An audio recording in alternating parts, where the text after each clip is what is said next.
આ તરફ વાત કરીએ અમદાવાદની, જે અમદાવાદ મહાનગરપાલિકાના સત્તાધીશો માટે શરમજનક દ્રશ્યો જોવા મળી રહ્યા છે। હળવા અને સામાન્ય વરસાદમાં પણ શહેરમાં પાણી ભરાયેલા જોવા મળ્યા। અમદાવાદના સરસપુરના આ દ્રશ્યો જોઈ લો। 4 રસ્તા પર અહીં પાણી ભરાયેલા જોવા મળી રહ્યા છે। સામાન્ય વરસાદમાં આ પ્રકારની સ્થિતિ સામે આવતા એએમસી પાણી નિકાલ માટે નિષ્ફળ સાબિત થઈ રહી છે। સોમવારની રાત્રિ દરમિયાન અમદાવાદ શહેરમાં હળવો અને મધ્યમ વરસાદ વરસ્યો, તેમાં પણ સરસપુર 4 રસ્તા પાસે પાણી ભરાયા। દ્રશ્ય આપને દર્શાવવાનો પ્રયાસ કરશે મારા સહયોગી અવનીશ તિવારી। આ દ્રશ્ય છે સરસપુર 4 રસ્તાના।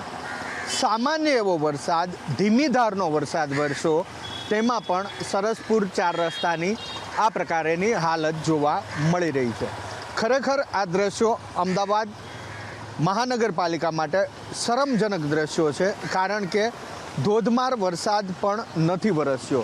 જો ધોધમાર વરસાદ વરસે અને આ રીતના પાણી ભરાય તો એક સમય માટે માની શકાય, પરંતુ રાત્રિ દરમિયાન ધીમી ધારે સાવ હળવો અથવા તો હળવાથી મધ્યમ પ્રકારનો વરસાદ વરસ્યો અને સવારે 5 વાગ્યાથી તો વરસાદ સંપૂર્ણપણે બંધ પણ થઈ ગયો છે। એમ છતાં સરસપુર 4 રસ્તા પાસે આ પ્રકારે પાણી ભરાયેલા જોવા મળી રહ્યા છે। સરસપુર વિસ્તાર કે જે બાપુનગર વિધાનસભા મત વિસ્તારની અંદર આવતો આ વિસ્તાર છે।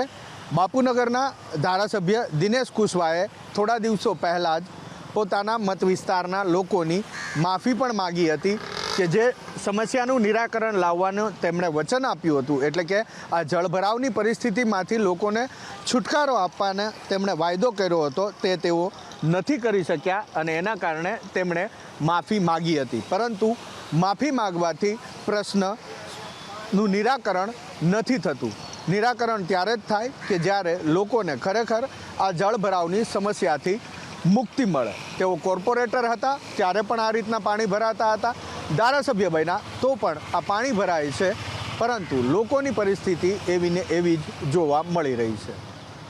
કેમેરામેન અવનીશ તિવારી સાથે હિરેન રાજગુરુ, એબીપી અસ્મિતા, અમદાવાદ।